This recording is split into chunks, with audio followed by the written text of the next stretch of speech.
अस्सलाम वालेकुम वरहमतुल्लाहि वबरकातुहू। ये देखें जी, आज मुझे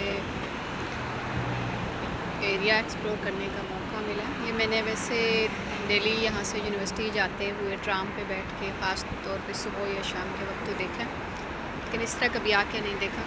मेरी बड़ी वो थी कि कभी अगर मुझे टाइम मिला तो मैं देखूँ। जो ये बिल्डिंग ना इनकी बहुत अच्छी लगती है और मैं इंतहाई हैरान हूँ कि ये इतनी बड़ी बिल्डिंग जो है ना इस तरीके से बनेगी। आज मैंने इसको अंदर से भी देखा है कुछ हद तक, तो ये एक जो है ना रेजिडेंशियल बिल्डिंग है और ये जो ऊपर छोटी छोटी ऐसे हमें मेहराबें टाइप कुछ नज़र आ रहा है, तो रात के वक्त इधर जो है ना मुख्तलिफ़ किस्म की न्यूज़ कह लें वो चलती हैं। और अभी आप देखें तो आपको लगेगा कि यहाँ तो कोई इतना ख़ास रश नहीं है और इस तरह, लेकिन ये देखें, ये मैं एक ब्रिज के ऊपर ही खड़ी हूँ जिसकी वजह से ये मुख्तलिफ़ प्यारे से जो है ना उनके बने हुए बिल्डिंग्स के टावर नज़र आ रहे हैं।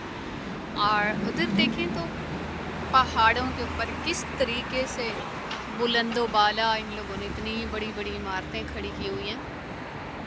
बहुत ज़्यादा हैरानी होती है। इधर से भी आप अंदाज़ा लगा सकते हैं कि एक ही जगह के ऊपर ब्रिजेस का कैसे एक पूरा जंक्शन मौजूद है ना हर तरफ जाने के लिए। वो वहाँ पे थोड़ा सा शायद आपको नज़र आए, उधर एक ऐसे व्हील सा हल्का सा घूम रहा है। ये बेसिकली हांगकांग आइलैंड का सेंट्रल एरिया है, तो इसलिए सेंटर के ऊपर ये बहुत सी जो है ना कुछ यूनिक सी कह लें इमारतें बनी हुई हैं। आप देखो, यहाँ से भी नीचे उतर सकते हैं, वहाँ से भी उतर सकते हैं, जिस तरफ से उतरना चाहें। तो इसके उस तरफ भी आप देखें कि कितनी सारी गाड़ियाँ बसें मुख्तलिफ़ जगहों से जो है ना आ रही हैं और जा रही हैं। तो अभी इसके उस तरफ भी बहुत प्यारा जो है ना खूबसूरत मंजर है।